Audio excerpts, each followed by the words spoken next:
주신 약속의 말씀 아무리 고백해도 부족함이 없습니다. 한번 다시 고백하겠습니다. 날마다 찬송하리이다. 영원히 송축하리이다. 네, 하나님께서 가나안의 새 시대를 열어주신다고 약속하셨고요. 또 우리에게 조그만한 구름, 손바닥만한 구름과 같이 또 하나님께서 일하고 계신 것을 보고 있습니다. 올해 우리 재계약도 지난 주 중에 잘 체결되었고요. 그래서 재계약 문제도 잘 체결되었고, 또 우리 지난 주일 샬롬 축복 잔치도 온 성도들 아주 즐겁게 풍성한 시간을 가졌습니다. 즐거우셨죠? 네. 우리 그날 새로 오신 분들이 평가가 약간 어쨌든 우리 안의 느낌 말고 외부 시선으로 좀 바라볼 필요가 있습니다. 그날 새로 오신 분들의 평가가 어땠냐고 하면요, 충격을 받지 마시고 별로 잘 못하는데 너무너무 행복해하는 모습 보면서 이 사람들은 서로 정말 사랑하는구나 이 사실을 많이 느껴서 참 좋았다, 이런 이야기를 했었습니다. 사실 왜냐고 하면 되게 수준 높은 공연을 하는 데는 되게 많거든요. 근데 충격을 받지 마시고 근데 참 되게 행복하고 서로 사랑하는 모습이 참 보기 좋다, 이런 고백을 하는데 정말 듣기 좋았습니다. 초대교회 때 우리 예수를 전하는 것은 거의 목숨 내놓아야 되는 상황이었죠. 왜냐면 예수 믿는다고 하면 죽였으니까요. 근데 그때 딱 한마디, 그러니까 정말 저 사람의 마음의 문이 열린 것 같은데 할 때 사실 길게 전도할 수 있는 내용 그것도 없습니다. 딱 한마디 때 전해서 받아들이면 사실은 그 영혼이 구원받는 것이지만, 안 받아들이면 자기가 죽는 그런 상황이잖아요. 그죠? 정말로 준비됐다고 생각할 때 딱 한마디 했는데, 그 한마디 전도가 초대교회를 세우고 세상을 변화시켰죠. 그게 뭐냐고 하면요, 한번 따라하겠습니다. 당신은 그리스도인들처럼 서로 사랑하는 사람을 본 적이 있습니까? 근데 그 말 한마디로, 왜냐하면 그렇게 사랑하는 사람 아무도 본 적이 없으니까. 복음은 사실은 대단히 단순합니다. 모든 사람이 하나님의 성품이 사랑이고요. 그 하나님이 만드셨기 때문에 모두 사랑을 찾고 있지만 사랑이 없습니다. 그러나 하나님의 사랑을 누린 사람, 그래서 그 사랑을 자연스럽게 보여줄 수 있는 사람, 이게 복음의 사람이죠. 어쨌든 우리 하나님께서 올해 찬송하게 하시겠다고, 송축하게 하시겠다고, 또 우리는 믿음으로 먼저 찬송하겠다고, 송축하겠다고 나갔는데 하나님께서 일하고 계심을 느낍니다. 우리 하나님께 또 이 시간도 또 하신 일에 대한 감사도 있지만 또 하실 일에 대한 믿음으로 우리 박수 한번 하도록 하겠습니다. 할렐루야. 네. 그렇지만 어쨌든 저 입장에서는, 이제 그분들 입장 말고 저 입장에서는 우리 식구들 정말 자랑스럽고 너무 훌륭하게 잘 준비해 주셔서 우리 이제 우리 사역자들한테도 감사하고요, 우리 리더십들한테도 감사하고, 우리 온 성도들, 또 우리 청년들한테 정말 감사합니다. 열두통 때도 진짜 멋지게 첫날부터 끝날까지 지친 기색 전혀 없이 정말 기쁘게 잘 참여하시면서 함께 해주셨고요. 또 이렇게 이 가을 축제까지 정말 은혜롭게 잘 마쳤습니다. 우리 모두에게 감사하는 마음으로 격려하는 박수 한번 하도록 하겠습니다. 네. 자, 오늘 우리 같이 나눌 말씀은 내일 GT 말씀인데요. 본문 보도록 하겠습니다. 우리 민수기 31장 13절에서 24절, 잠시만요. 예, 맞습니다. 24절까지 내용입니다. 교독을 하도록 하겠습니다. 13절, 모세와 제사장 엘라살과 회중의 지도자들이 다 진영 밖에 나가서 영접하다가, 14절 읽겠습니다. 시작.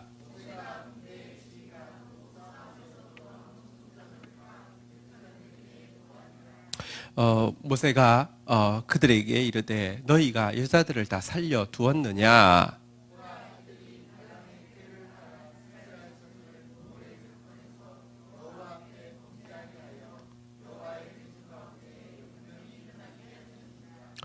그러므로 아이들 중에서 남자는 다 죽이고 남자와 동침하여 사내를 아는 여자도 다 죽이고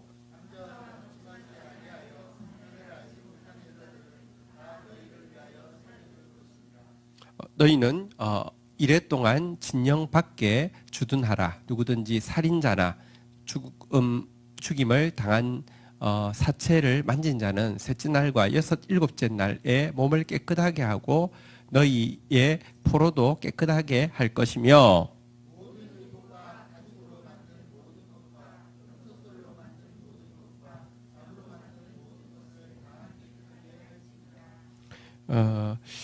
제사장 엘라살이 싸움에 나갔던 군인들에게 이르되 이는 여호와께서 모세에게 명령하신 율법이니라. 불에 견딜 만한 모든 물건은 불을 지나게 하라. 그리하면 깨끗하리니와 다만 정결하게 하는 물로 그것을 깨끗하게 하며 불에 견디지 못할 것은 물을 지나게 할 것이니라.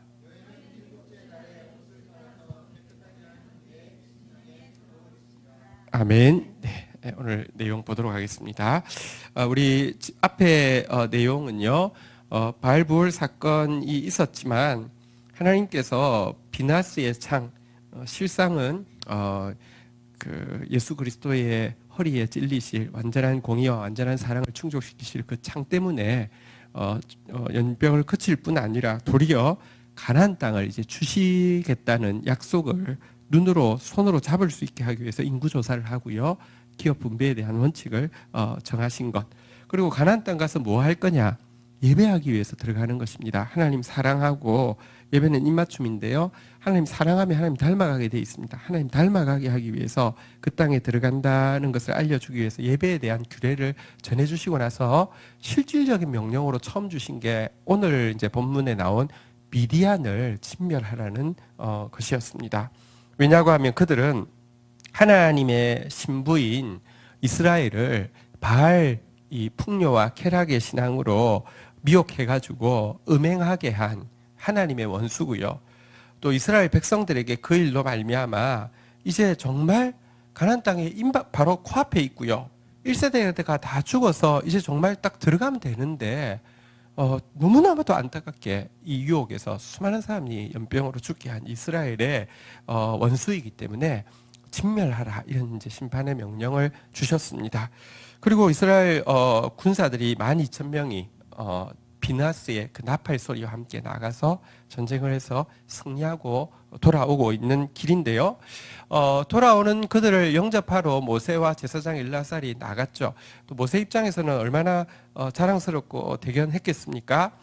1세대 때 그들이 가끔 광야에서 작은 전투를 벌인 적이 있지만 이제 이 2세대들이 고스란히 이제 세워져서 이제 이 전쟁에서 승리하고 돌아온 모습 때문에 너무 기뻐가지고요, 진영 바깥까지 나가서 영접을 하려고 했다가 14절에 보니까 그들이 돌아오는 모습을 보고는요 굉장히 진노하게 되었습니다.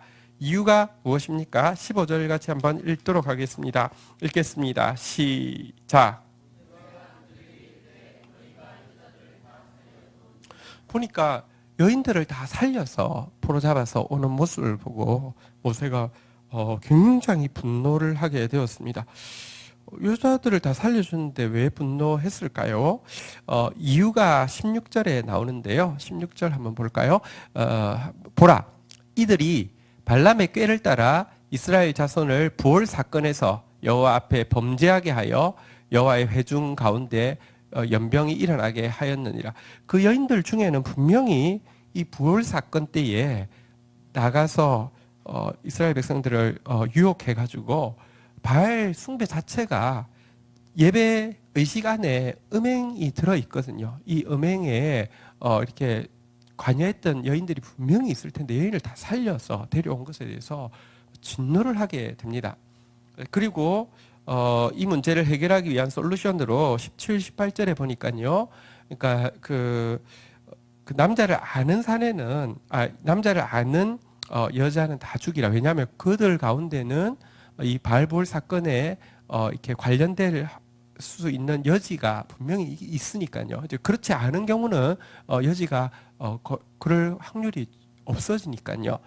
그래서 이것을 진멸하라 이런 이제 내용을 오늘 그 이제 18절까지의 내용이 그런 본문이었습니다. 지금 미디안에 대한 진멸은요, 단지 미디안에 대한 진멸이 아니라 가나안 땅에 들어가면 이제 전쟁이 시작되어지고 이 전쟁은요, 그 가나안 땅에 있는 이 가나안 칠족속에 대해서 진멸하는 전쟁입니다.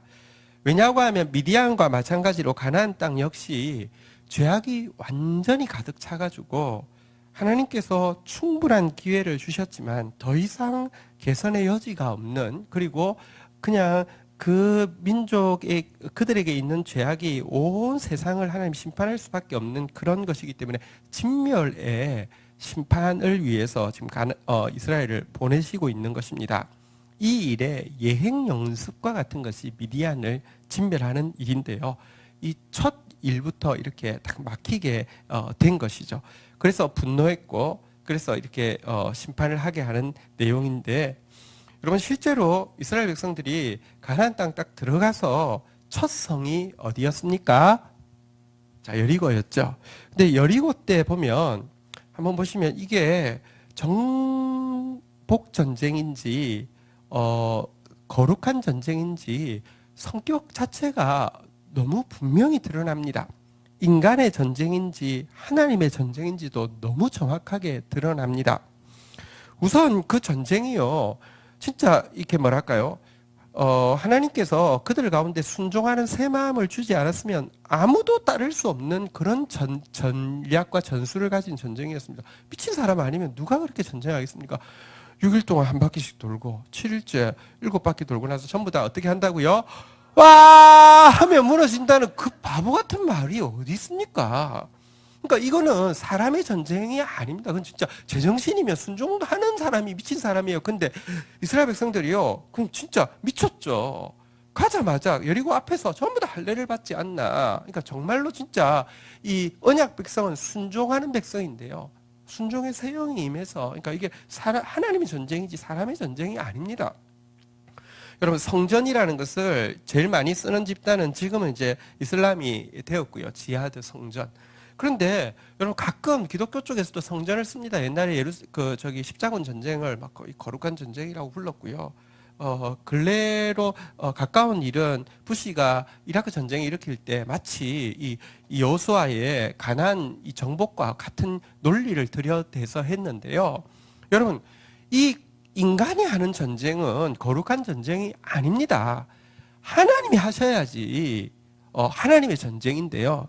이 가나안 전쟁은 분명히 하나님 전쟁이었고, 또 한 가지 이게 정복 전쟁이 아니라 거룩한 전쟁이라는 가장 중요한 증거가 뭐냐고 하면, 여리고성은 어쨌거나 여러분 가장 대표적인 성일 것입니다. 왜냐고 하면 배산 임수, 앞에는 요단강이 흐르고요, 뒤에는 산이 있습니다. 진짜 여러분 이스라엘에 가보면 이 요단강이 흐르는 그걸 보셔서, 지난번에 사진 한번 보셔서 알 텐데, 이쪽 요르단 지역으로도 거의 절벽 같은 게 있고요, 뒤쪽으로도 또 절벽 같은 게 있습니다. 그러니까 산지가 시작되어지는 여기에 있는, 그러니까 제일 풍요롭고 제일 안전한 곳에 있는 성이기 때문에 제일 큰 성이라고 보시면 될 것입니다. 그런데 이 성을 무너뜨리고 나서는요, 그 성에 있는 전부를 다 없애라는 게, 정복 전쟁이면 미친 짓이죠. 왜 전쟁을 합니까? 챙기려고 전쟁하는 거잖아요. 그죠? 근데 전부 다 없애라고 했습니다. 이것 자체가 이게 정복 전쟁이 아니라 죄에 대한 하나님의 심판의 전쟁, 거룩한 전쟁이라는 것을 분명히 보여주고 있습니다. 자, 한 사람 줍니다. 자, 한 사람 줍니다. 자, 전사 완전히 숙면에 들어갔습니다. 자, 지금 들리질 않습니다. 자, 어쩌지? 자, 한 사람 딱 조는데, 자, 정신 차리시고, 예. 자, 딱 졸린 사람 일어나고, 예. 자, 네. 졸린데도 교회 와서 조는 거, 예. 앞에서 볼 때 사랑스럽습니다. 예, 그런데 깨 있는 모습은 더 사랑스럽습니다. 자, 근데 이때 이 분명히 하나님의 방법으로 여리고가 무너지고 하나님께서 다 쓸어버리라고 했는데 안 쓸어버리고 챙긴 사람이 있죠. 누굽니까? 아간이잖아요. 아간이 탐냈습니다. 성경에 뭐 그런 표현이 있습니다. 탐냈습니다. 하나님 이 진짜 제정신이신가? 이 고급 신할산 외투. 옛날에는 바벨론 이쪽이 제일 좀 그 문명이 뛰어났나 봐요. 요즘 우리로 치면 이태리 명품 이런 거를 태우라고 하니까 진짜 이거 아까워서 아무리 생각해도 못 태우겠어요. 금 은도 없애버리라고 그랬어요. 이거 도저히 못 하겠어요. 그래서 좀 챙겼는데요. 이거 챙긴 거가 뭐가 그렇게 큰 일입니까? 근데요, 이거 챙긴 것 때문에 하나님께서 무엇이라고 이야기하냐고 하면요, 여호수아서 7장 12절, 13절에 보면 이렇게 말씀합니다. 제가 12절 읽고 여러분 13절 있습니다. 그러므로 이스라엘 자손들이 그들의 원수 앞에 능히 맞서지 못하고 그 앞에서 돌아섰나니 이는 그들도 온전히 바친 것이 됨이라. 그 온전히 바친 물건을 너희 중에서 멸하지 아니하면 내가 다시는 너희와 함께 있지 아니하리라. 13절 같이 읽겠습니다. 시작. 너는 일어나 백성을 거룩하게 하여 이르기를 너희는 내 일을 위하여 스스로 거룩하게 하라. 이스라엘 하나님 여호와의 말씀에 이스라엘아 너희 가운데 온전히 바친 물건이 있나니 너희가 그 온전히 바친 물건을 너희 가운데에서 제하기까지는 내 원수들 앞에 능히 맞서지 못하리라. 12, 13절에 4번이나 반복된 단어가 있는데요. 한번 따라하겠습니다. 온전히 바친 물건. 이 온전히 바친 물건이 너희 안에 있기 때문에 12절의 표현에 보면요. 이렇게 돼 있죠. 온전히 바친 물건이 너희 안에 멸하지 않았기 때문에 너희가 도리어 온전히 바친 물건이 될 것이다. 이렇게 돼 있는데요. 이 온전히 바친 물건이라고 돼 있는 이 긴 단어가 원어로는 한 단어인데요. 헤렘이라는 단어인데 뭐냐고 하면 하나님의 영광을 위해서 완전히 파괴하라고 한 물건을 이야기합니다. 그래서 이 헤렘이라는 단어는 바친 물건이라고 여기서는 표현되고요. 보통은 진멸이라고 사용하는 단어인데요. 하나님의 영광을 위해서 다 쓸어버리라고 했는데 그거를 탐해가지고 가지고 있으니 너희가 이제 헤렘이 되었다. 내가 지금 거룩하게 여러분 어디 약탈자가 없어서 이스라엘을 세워서 가나안 땅 넣은 것 아닙니다. 하나님 대신해서 이 심판을 위해서 갔는데 심판해야 될 사람이 챙기기 시작하면요, 그건 정말 더더러운 겁니다.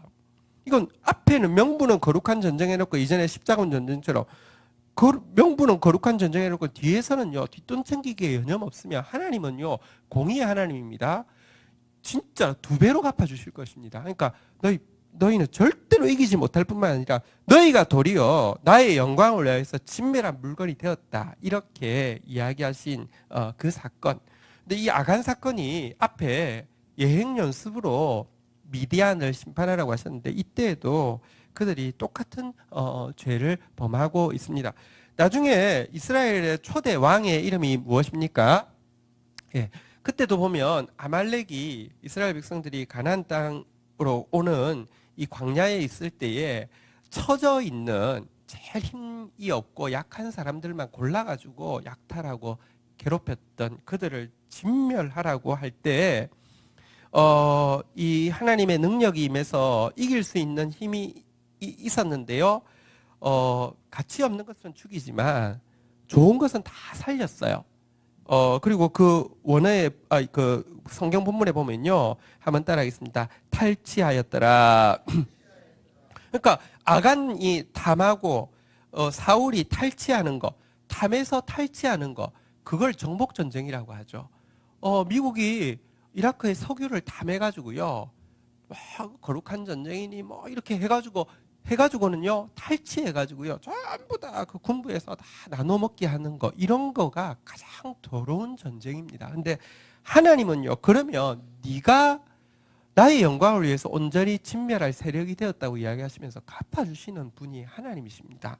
어쨌든 여러분 여기서 우리는 하나님께서 우리를 통하여서 당신의 거룩을 나타내려고 하실 때 어떻게 보면 사소한 일처럼 보일 수 있지만 아간이 취한 게 돈으로 치면 얼마나 되겠습니까? 이 전쟁에는 얼마나 엄청난 그게 오가는데 거기 비하면 너무 작은 포션인데 이것 때문에 이스라엘이 두 번째 전쟁인 아이성 전쟁에서 두 번이나 패하도록 하나님께서 허락하셨습니다. 하나님은요 되게 민감하십니다. 어쨌든 우리가 사단을 죄를 사랑하면서 사단을 이길 수가 없습니다. 죄에 대해서 특별히 우리가 습관적으로 허용하고 있는 사소한 죄에 대해서 하나님의 거룩을 나타내는 일에 수종드는 도구가 되었을 때 철저하게 싸워서 끊어낼 수 있도록 몸부림쳐야 될 것입니다. 그런 하나님 앞에 거룩함이 우리 가운데 있기를 우리 함께 또 몸부림치며 하나님 앞에 기도하고 나가기를 부탁드립니다. 자, 그런데 여러분 죄에 대해서 이렇게 철저하게 심판하는 것과 죄에 있는 사람에 대해서요 죄에 대한 혐오와 죄인에 대한 혐오는 전혀 다른 것을 또 분명히 알아야 합니다. 여러분 지금 이 죄에 대해서 철저히 혐오하라고 가르치고 있지만 그것이 자칫 죄는요 그냥 덜 혐오하고 어떤 죄인의 어떤 뭐랄까요 어떤 그 하나의 뭐랄까요 딱 그 몰아주는 어떤 대상을 만들어 놓고 거기에 대해서 혐오를 쏟음으로 말미암아 죄에 대해서 혐오하지 않게 할 수 있는 요소가 인간에게 엄청 많다는 사실을 기억해야 할 것입니다. 가나안 땅에 들었습니다. 가나안 땅에서 진멸하라고 했는데요. 처음으로 살려준 개인이 있습니다. 그리고 살려줄 뿐 아니라 그 개인이 결국은 예수 그리스도의 조상까지 되었습니다. 그 사람이 누구입니까? 라합이죠. 라합. 라합은 이름부터가 그녀의 직업을 잘 보여주고 있습니다. 라합의 직업이 무엇이었습니까? 이렇게 장기였죠. 근데요, 라합이라는 단어는 뭐냐고 하면 그 이집트를 상징하는 이렇게 단어입니다. 라합. 나일강을 아마 그 이제 라합이라고도 불렀고요. 그래서 계시록이나 이런 데도 보면 라합 이렇게 나오는데요. 어쨌든 이집트를 상징하는 단어입니다.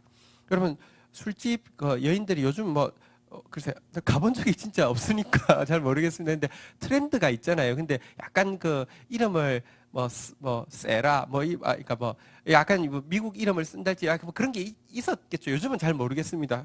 차라리 요즘 한류가 워낙 세가지고 외국에 그런 분들이 한국 이름 쓰는지 모르겠습니다. 그건 자랑스러워할 일은 아닙니다. 자, 그런데 어쨌든 그녀는 매춘부였습니다.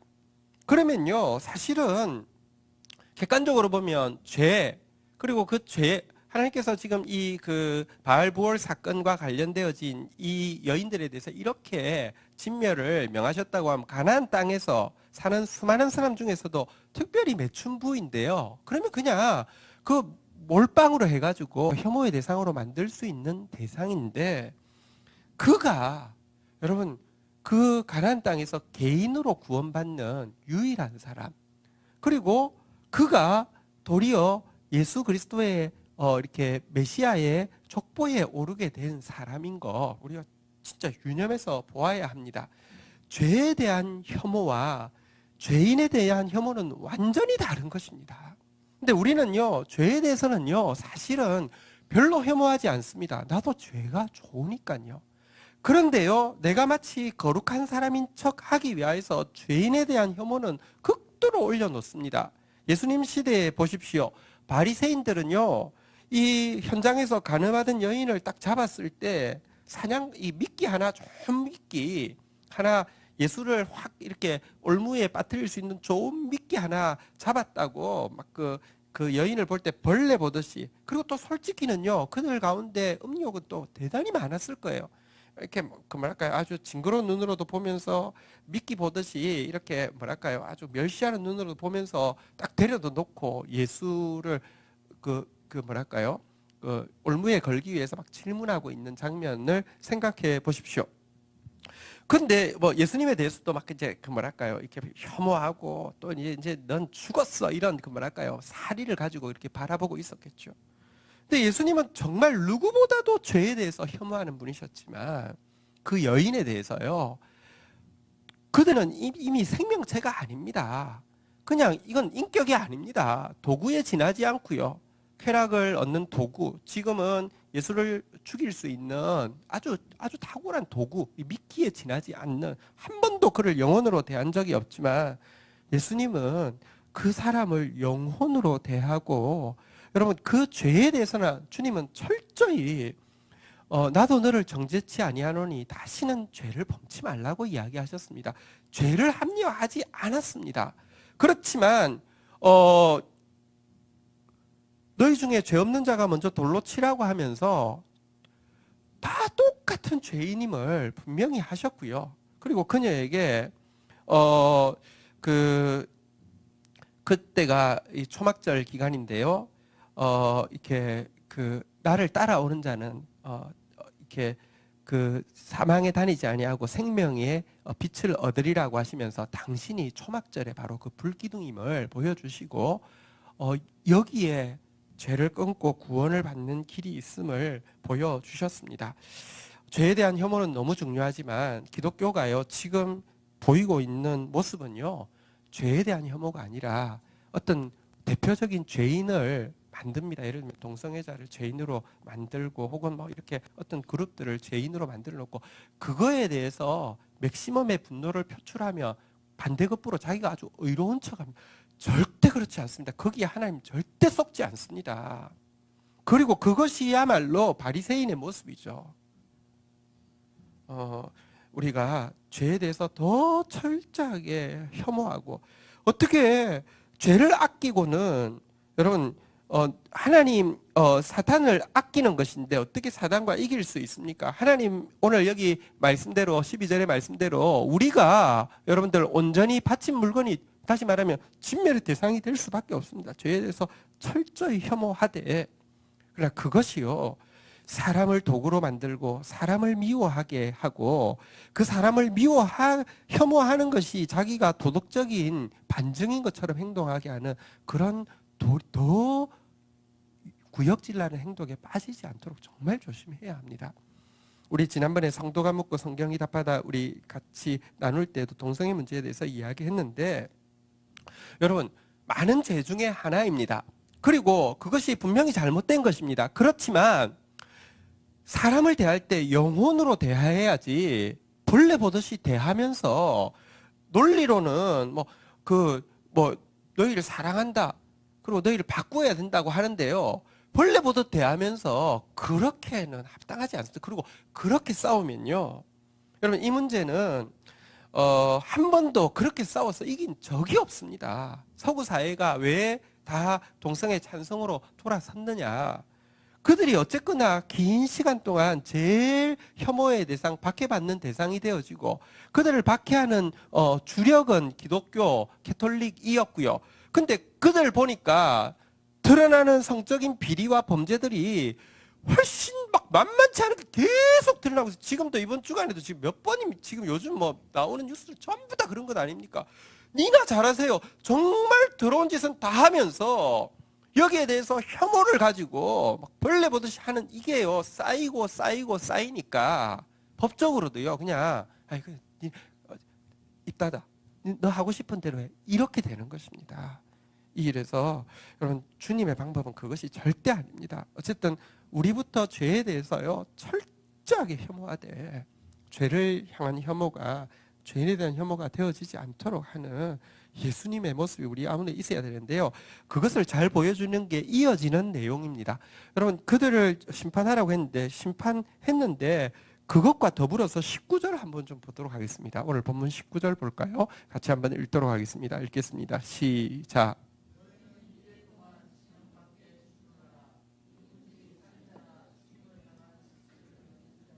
셋째 날과 일곱째 날에 몸을 깨끗하게 하고 너희의 포로도 깨끗하게 할 것이며. 자, 한번 보십시오. 이스라엘 백성들 지금 전쟁에 나갔습니다. 거룩한 전쟁에 갔다 왔죠. 물론 지금 이제 뭐 이렇게 온전히 진멸하지 못한 거 잘못했지만 어쨌든 거룩한 전쟁에 갔다 왔고요. 또 전쟁에서 이기고 돌아왔습니다. 여러분, 전쟁에서 이기고 돌아올 때 그 군사들이요, 전쟁에서 이기고 돌아올 때만큼 받는 찬사를 받을 때가 어디 있겠습니까? 축구에서 이겨도 사람들이 막 하지만 축구에서 이겨서 하는 거하고요, 옛날 고대 시대로 한번 돌아가 보십시다. 전쟁에서 이긴 군사들이 올 때 그 퍼레이드에 백성들이 보내는 박수는요, 이 축구에서 이긴 거하고는 비교가 안 되겠습니다. 그렇지 않겠어요? 옛날에는 이렇게 전쟁에 지는 것은 그 국민들 전부 다가 노예가 되는 것이고 뭐 완전히 죽임을 당하는 것인데, 전쟁에 이기는 것은 그쪽에 있는 거 전부 다 우리가 가지는 것이니까 얼마나 환영할 일입니까? 그 개선문에 그 군인들이 올 때 얼마나 이게 진짜 정말 영광을 주고 박수를 주고 이럴 일 아닙니까? 그런데요, 여기 보니까 이 군인들을요 7일 동안 이 진영에 못 들어오게 했습니다. 왜냐고 하면 부정하니까요. 아니, 우리가 부정하다고요? 전쟁에서 이겼는데 엄청난 승리를 거두고 오는데 우리가 부정하다고요? 너희들 부정하다고. 왜냐고 하면 이렇게 이야기합니다. 누구든지 살인자나, 지금 그들이 전쟁에서 분명히 전쟁에서 죽이라고 해서 죽였는데 그들을 뭐라고요? 살인한 것이라고 이야기합니다. 성경에 십계명에 보면 살인은 심각한 죄입니다. 여러분, 이 죽음이야말로 인간에게 가장 부자연스러운 것이라고 성경은 이야기하고 있습니다. 죽음은 자연스러운 것이 아닙니다. 죄의 싹시라고 이야기하고 있고, 어쨌거나 그들의 죄 때문에 죽는 것이고, 그런데 그것을 죽이는데 도구로 사용되었지만, 그렇지만 너희는 살인자라고 분명히 이야기하고요.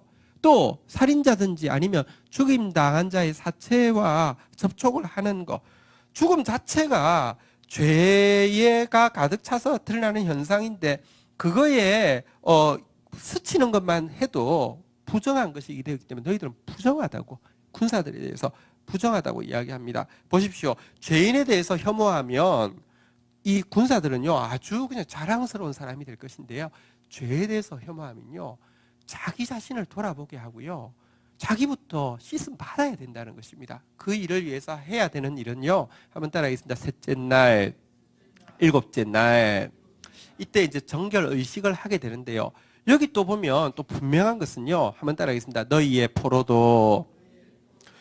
이전까지는 포로지만 이 의식을 거치고 나면, 그래서 사실은요 민수기든 신명기든 여기 보면요 항상 나오는 단어가 뭐냐고 하면, 너희 중에 거주하는 자도, 예를 들면 안식일 이야기해도 너희 중에 거주하는 자도 다 쉬게 해야 되고요, 뭐 이렇게 하나도 빠짐이 없습니다. 절기에 대해서도 너희 중에 거주하는 자들. 그러니까 하나님은요 분리하고요 계층을 나누고요, 그래서 여기에는 막 이렇게 니네 막 이렇게 뭘 막 이렇게 교만을 합리화주고 막 이렇게 시켜주고요, 이거는 이렇게 이렇게 의리되게 하고 막 갑질해도 되게, 이런 게 전혀 없습니다. 완전히 하나로 전혀 구분하지 못하도록 하나님이 워낙에 하나님의 뜻은요 평화이고요, 평화란 하나됨입니다. 지금 그 거룩한 전쟁에서 돌아왔는데도 부정하다고 이야기하고 정결례를 거쳐야 된다고 하고, 정결례를 거치고 나면 포로들도 온전히 하나라고 지금 이야기를 하고 있는데요, 이 정결례가 무엇인지 조금 이제 앞에 나왔는데 설명이 좀 필요합니다. 한번 좀 확인해 보도록 하겠습니다. 지금 무엇으로 깨끗하게 하냐고 하면요, 한번 따라 하겠습니다. 온전하여 흠이 없고 멍에를 매지 않은 붉은 암송아지 제로 이렇게 하게 되어 있습니다. 한번 확인해 보시죠. 민수기 19장 2절부터 한번 보도록 하겠습니다. 여호와께서 명하시는 법의 율례를 이제 이르노니 이스라엘 자손에게 일러서 온전하여 흠이 없고 아직 멍에를 매지 않은 붉은 암송아지를 내게로 끌고 오게 하라. 다시 한번 따라하겠습니다. 온전하여 흠이 없고 아직 멍에를 매지 아니한 붉은 암송아지.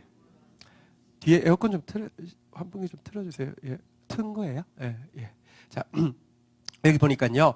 온전하여 흠이 없고, 그러니까 죄가 없고요. 아직 멍에를 매지 아니한, 그러니까 죄의 노예가 되어 있지 않은 붉은 암송아지. 붉다는 것은 이제 보혈을 상징하죠. 사실은 예수 그리스도의 온전한 삶과 예수 그리스도의 속죄의 피를 상징하는 이 송아지를 가져와 가지고는 3절부터 한번 좀 보도록 하겠습니다.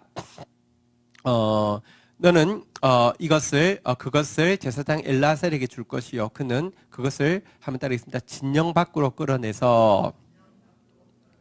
진영 안과 밖은 되게 중요한데요. 밖은 굉장히 부정한 장소고요. 안은 정결한 장소입니다. 밖은 불안한 장소고요. 안은 이 안전한 장소입니다. 밖은 찬송할 수 없는 장소고요. 구약의 개념으로는요. 안에서는 찬송할 수 있는 장소입니다. 근데 이 붉은 송아지는요, 진영 밖에서 잡으라고 했습니다. 이 죄를 지금 이제 정결케 하기 위한 죄를 만드는 것인데요. 하나님의 죄에 대한 혐오가 얼마나 강하든지 진영 밖에서 잡으라고 하는 것인데요. 4절 여러분 읽습니다. 읽겠습니다. 시작.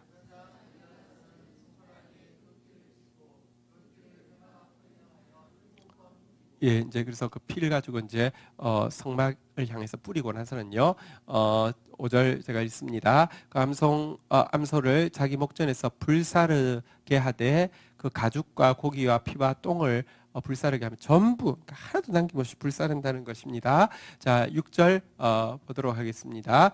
같이 읽겠습니다. 시작.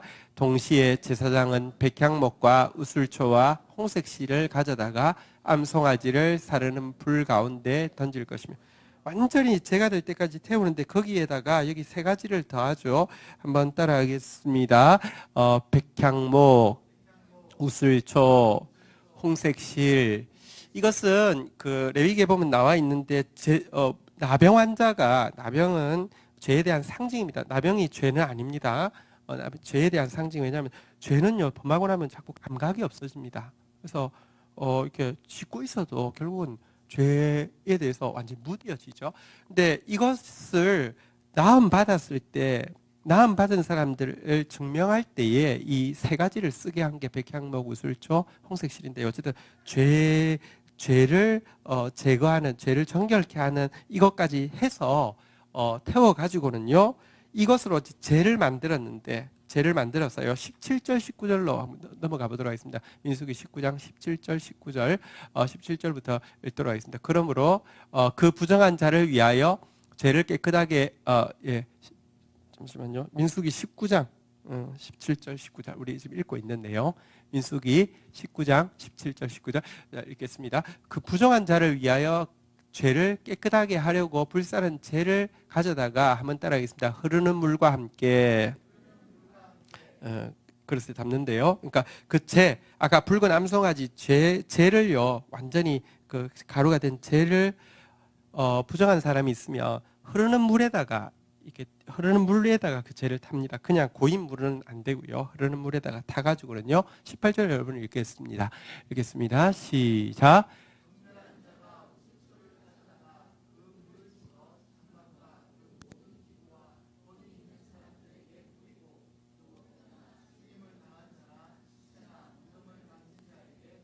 한번 따라하겠습니다. 정결한 자가.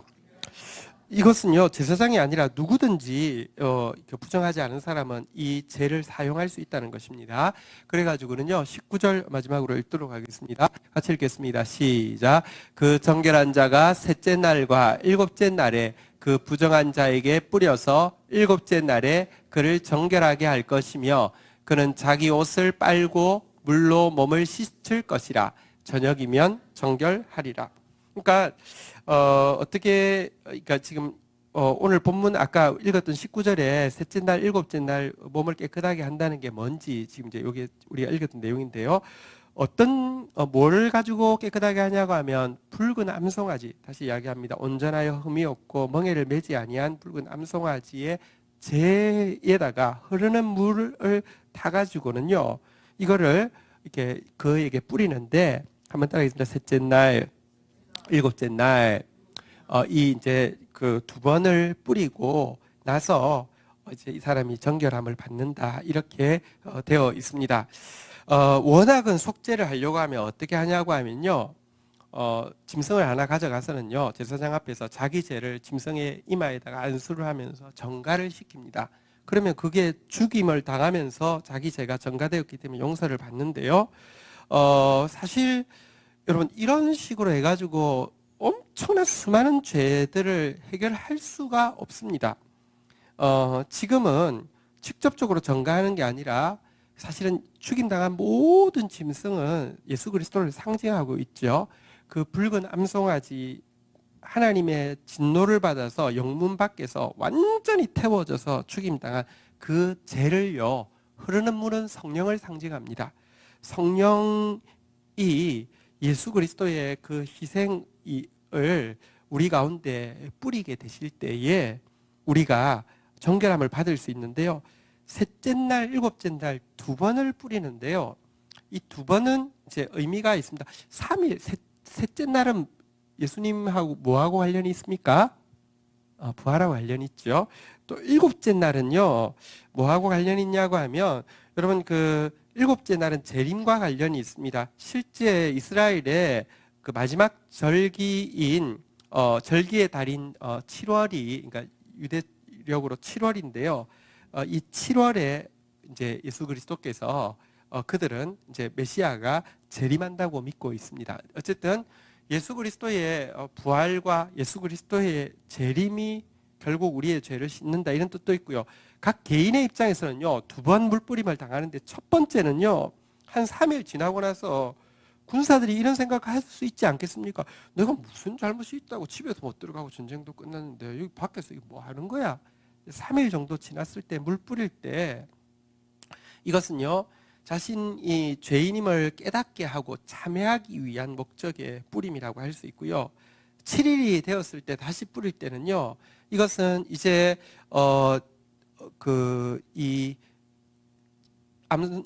이 붉은 송아지의 이 그로 말미암아 칭의를 받은 것에 대해서 온전히 감사하게 하는 그런 의미가 있습니다. 여러분 우리가 그리스도 앞에서 매일 경험해야 되는 것이요. 한번 따라하겠습니다. 참회. 그리스도 앞에 설 때 우린 언제나 죄인임을 깨닫고 회개해야 합니다. 그리고 또 한 가지는요. 한번 따라하겠습니다. 칭의.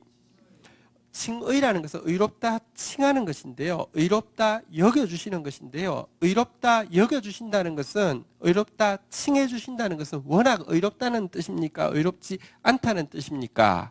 않다는 뜻이에요. 합격한 것으로 여겨줄게. 이거는 워낙은 합격이 안 된다는 거잖아요. 그죠? 그러니까 참회하고 났을 때 칭의를 우리는 하나님 앞에 설 때마다 경험해야 하고요. 칭의에 대한 감사가 우리의 고백입니다. 다시 한번 따라하겠습니다. 날마다 찬송하리이다. 영원히 송축하리이다. 칭의에 대한 감사 우리가 날마다 경험해야 하고요. 날마다 우리는 예수 그리스도의 죽으심과 부활을 우리는 또 고백하고 예수 그리스도의 재림과 그의 나라를 고백해야 하고요.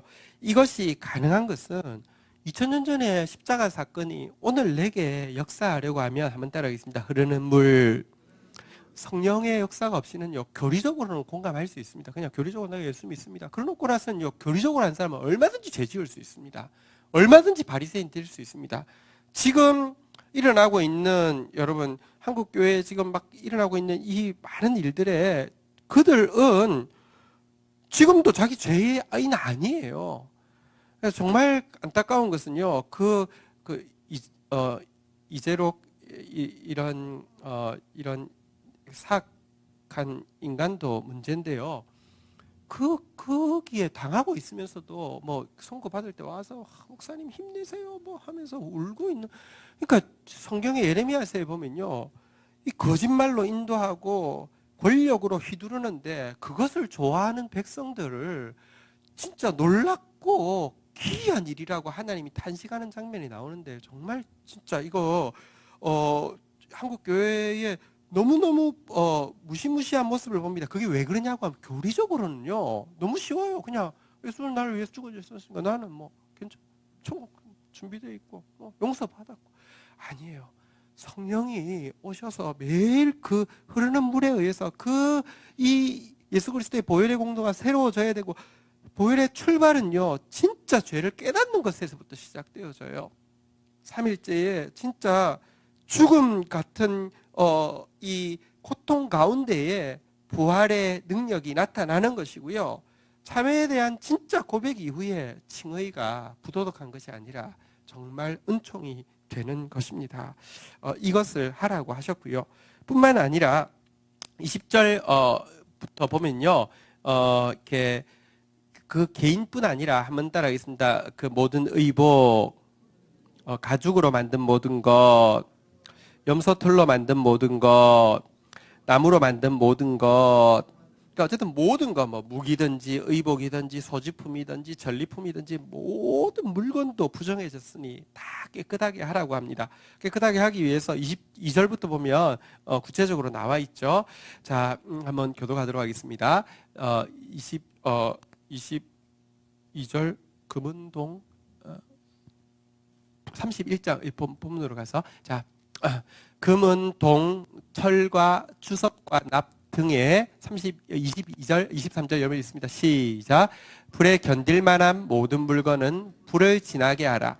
그리하면 깨끗하려니와 다만 정결하게 하는 물로 그것을 깨끗하게 할 것이며, 불에 견디지 못할 모든 것은 물을 지나게 할 것이니라. 그래서요,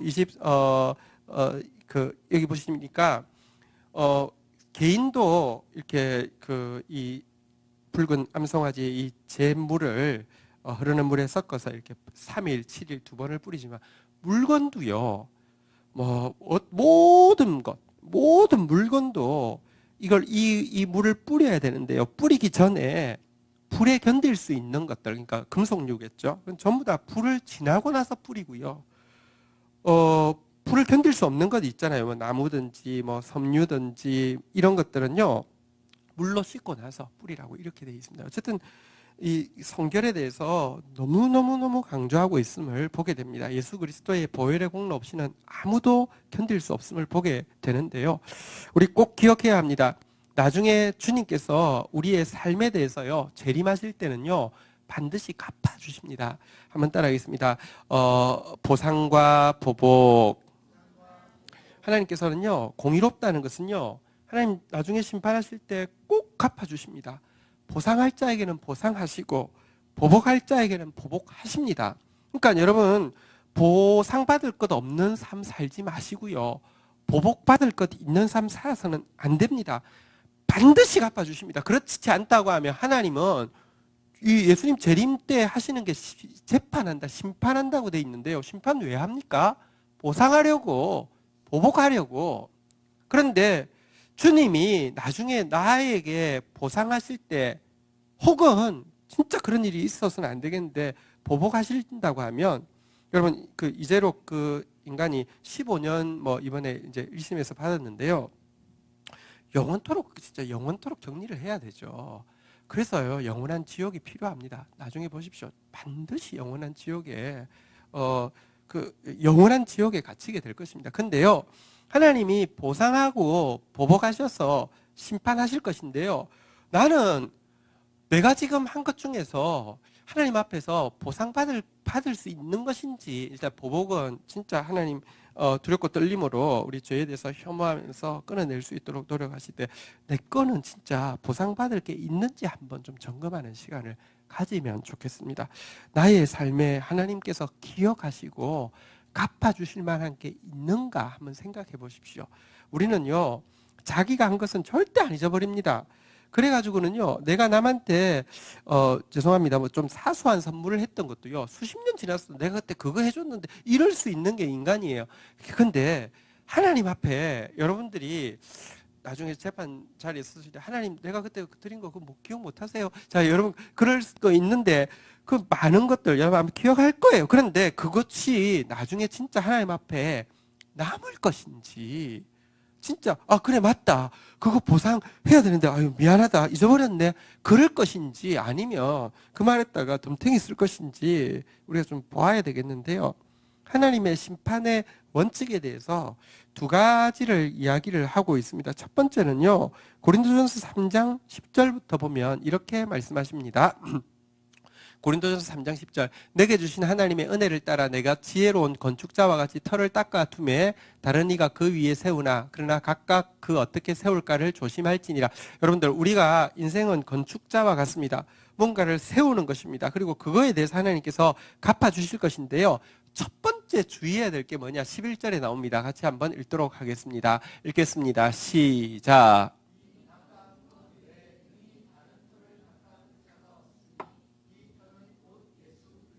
여러분, 예수 그리스도의 위에 세운 것은 하나님께서 보상할 대상이 되어지지만, 예수 그리스도 위에 세우지 않은 것은요, 이거는 보상할 대상하고 아무 상관없습니다.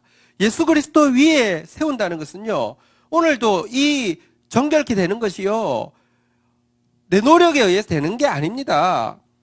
표범이 그 반점을 어떻게 없습니까? 구스인이 그 피부를 어떻게 깨끗하게 합니까? 나 때문에 되는 게 아니라 온전하여 흠이 없고 멍에를 매지 않은 붉은 그 암송아지 때문에 되는 것이지 않습니까? 예수 그리스도 이름, 예수 그리스도 공로, 예수 그리스도의 뜻, 예수 그리스도의 나라, 내 나라 위에 세워놓고는요, 자기 이름을 드러내기 위해서, 자기 기분에 맞기 때문에, 자기 과시를 위해서, 자아 확장을 위해서, 자기 만족을 위해서 했던 것은요, 나중에 주님 보상받을 일이 하나도 상관없습니다. 심판받은 일에는 엄청 상관이 있습니다. 사단의 출발은요, 자기니까요.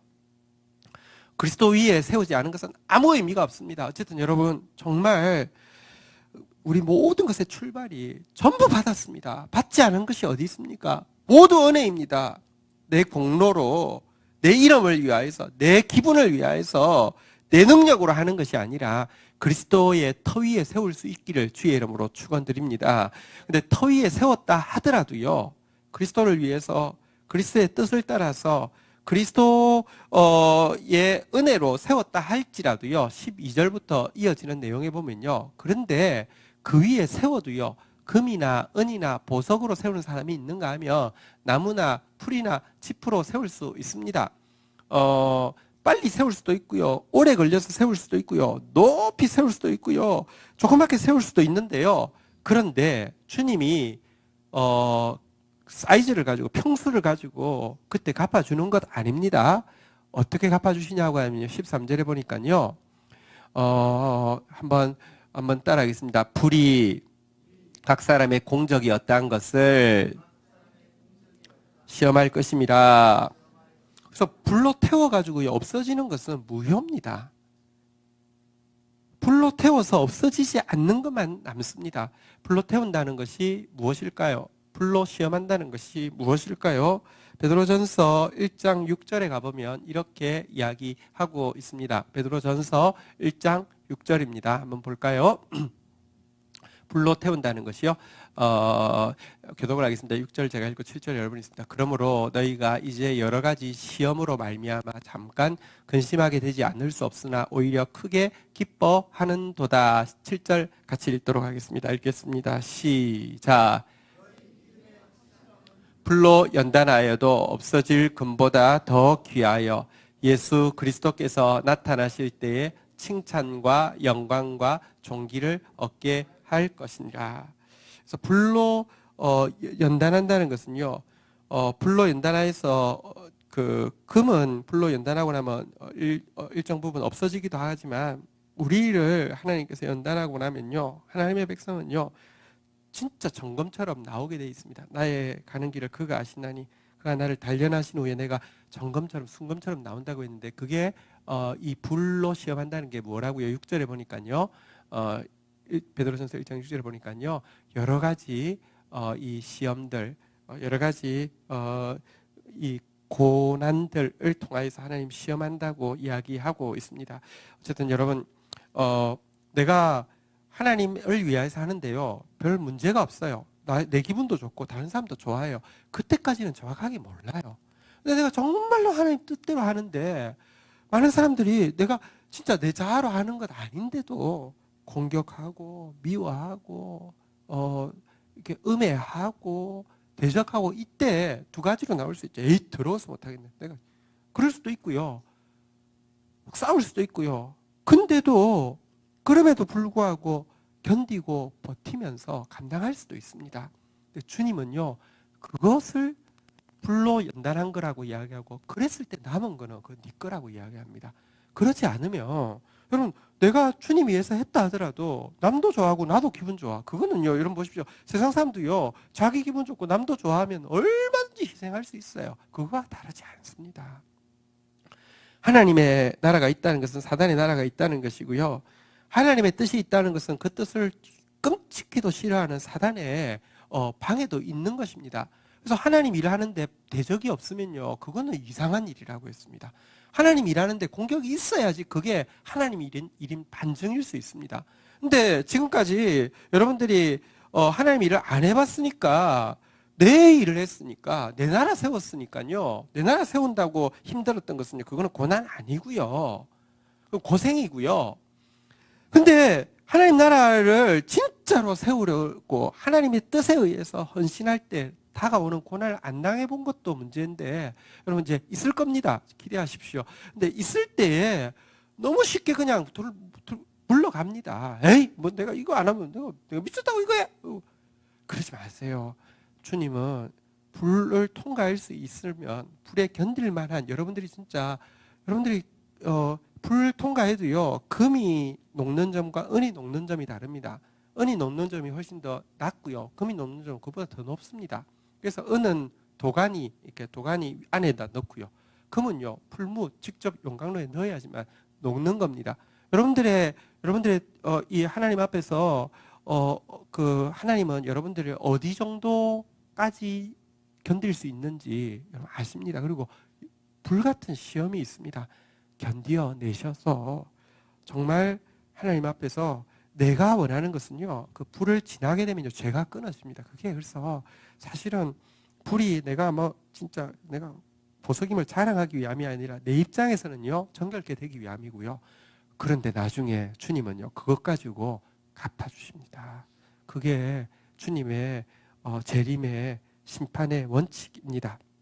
어쨌든 우리 불같은 시험 통하여서 내 죄가 끊어지고요, 또 불을 통과함으로 말미암아 주님께서 갚아주실 것이 있는 그런 삶이 되기를 축복합니다.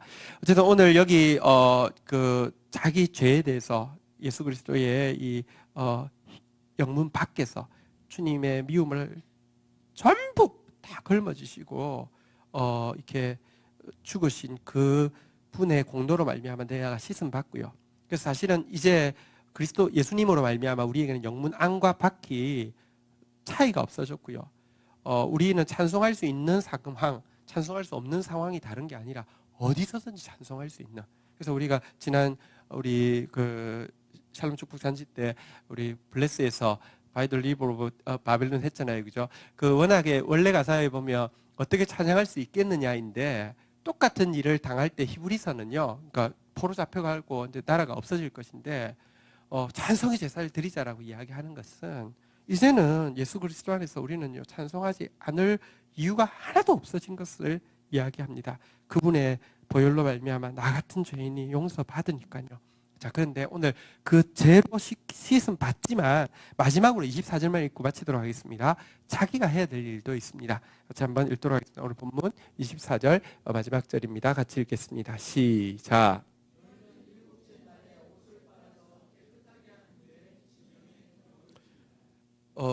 송아지 죄는 분명히 예수 그리스도의 희생을 상징하죠. 그것을 셋째 날에도 뿌리고 일곱째 날에도 뿌립니다. 그래야지만 정결케 될 수 있습니다. 그런데 들어올 때는요, 일곱째 날에 자기 옷은 또 자기가 빨아야 합니다. 이것은요, 내가 빤다고 깨끗해지지 않습니다. 예수 그리스도의 공로 아니면 나는 깨끗해질 수 없습니다. 그러나 이 옷을 빠는 행위는요, 성결을 위해서, 나도 성령께서 역사하실 때, 물 들어올 때 최선을 다해서 성결을 위해서 또 몸부림치는 것을 이야기합니다. 이것이 두 개가 같이 가지 따로 가지 않는다는 것을 이야기하고 있습니다. 오늘 이 본문 붙잡고 우리 오늘 진짜 내 죄에 대해서 혐오하는 시간, 예수 그리스도의 보혈 앞에서 내 죄를 참회하고 칭의를 덧입는 시간, 그리고 그분의 재림 앞에서 갚아주실 것이 있는 삶을 살 수 있도록 불같은 시험에도 끝까지 하나님 예수 그리스도의 이름 위에다가 하나님 나라를 세워가는 삶 되게 해달라고 주님께 기도하며 나아가십시다. 자리에서 일어서겠습니다. 우리 같이 찬송하겠습니다.